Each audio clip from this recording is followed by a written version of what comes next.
I'm a business owner. I own child care centers. Some of you know me and some of you don't, so I'll explain a little bit about what I do. My family owns child care centers, and part of owning child care centers, we have preschools involved in there as well. We have infant care, we have toddler care, we do preschool and kindergarten, we do before and after school care and summer camps, the whole schmear, the whole kit and caboodle, the whole shebang, as they say. And part of what we do is we have different units for each week for the children to learn, so they're not learning the same thing over and over again. One of these units we have is called Fire Safety Week. It happens in the first week of October. The firemen come in, they take the children out to the fire trucks, and they talk about what they wear and how it protects them, and talk about fire extinguishers and fire hydrants and everything. Well, my pre-K teacher, Miss Sirks, she teaches pre-K and she teaches kindergarten. So she's talking about what we do for fire safety. And one of the topics comes along where they're talking about matches and how we don't play with matches because this can happen and that can happen and da-da-da-da-da. So Ampile stands up. Ampile is a little boy from Africa. And he says, Miss Sirks. Miss Sirks says, yes, Ampile. And he proceeds to tell Miss Sirks this story. And Miss Sirks goes, ah, with a slight grin on her face. So she has to tell somebody this story. So she leans over the divider into the next classroom to tell Miss Gottschalk this story. Miss Gottschalk, her name is Miss Gottschalk. Got milk, got chalk. It's very easy. Miss Gottschalk goes, ah, with a little smirk on her face. So during her lunch break, Miss Gottschalk, she's also my assistant director, she comes into my office and she says, Mr. Thomas, I have a story to tell you. So Ampile, does anybody want to hear what Ampile said? Raise your hand, yes or yes? Okay. Ampile stands up and he says, Miss Sirks, we don't play with matches. And we don't play with matches because my grandpa, he lit a match and he dropped it in our bunny cage. And our bunny cage caught on fire and the little bunny caught on fire.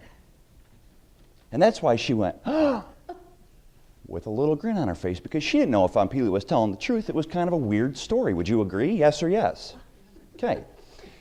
So Ampile's mother comes in and I said, oh, Mrs. Choco, that was her last name, Ampile Choco. I said, Mrs. Choco, I'm sorry to hear about your bunny. And she said, my bunny? What are you talking about, my bunny? I said, well, Ampile shared with us how his grandfather lit the bunny on fire with the matches. It's our fire safety week. We're explaining about matches and how we don't play. And Ampile just said that Grandpa accidentally lit the bunny on fire. And she said, I don't know what he's talking about. We don't have a bunny.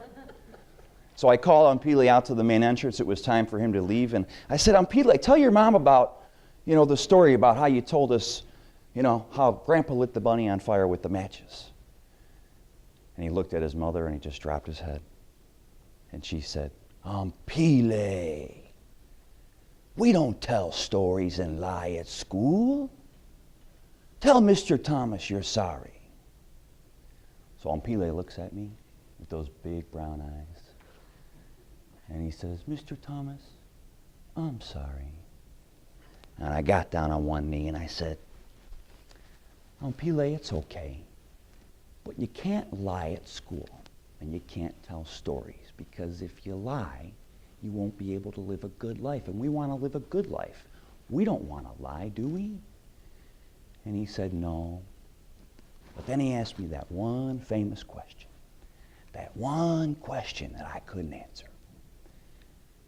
When I told him we want to live a good life, he looked at me and he said, Mr. Thomas, what is a good life? And I had no idea what the answer was. None. So as I was driving home, I had Zig Ziglar on.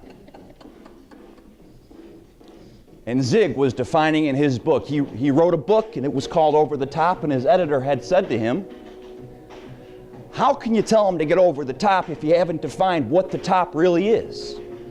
So I stole that and used it as my good life. Are you ready? Who wants to hear what a good life is? You know you're living the good life when you understand that failure is an event and not a person.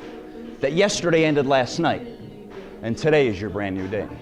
You know you're living the good life when you're filled with faith, hope, and love, and you live without anger, greed, guilt, envy, or thoughts of revenge. You're living the good life when you're mature enough to delay gratification and shift your focus from your rights to your responsibilities. You're living the good life when you understand that failure to stand for what is morally right is the prelude to being the victim of what is criminally wrong. You know you're living the good life when you're pleasant to the grouch, you're courteous to the rude, and you're generous to the needy. When you love the unlovable, give hope to the hopeless, friendship to the friendless, and encouragement to the discouraged. You're living the good life when you look forward in hope, back in forgiveness, down in compassion, and up with gratitude. You're living the good life when you recognize, confess, develop, and use your God-given spiritual, mental, and physical abilities to the glory of God and for the benefit of mankind. And for me, I'll know I've lived a great life when I stand in front of the Creator of the universe and He says to me, "Well done, thou good and faithful servant." It's my hope that every one of us lives a good life and that we never play with matches.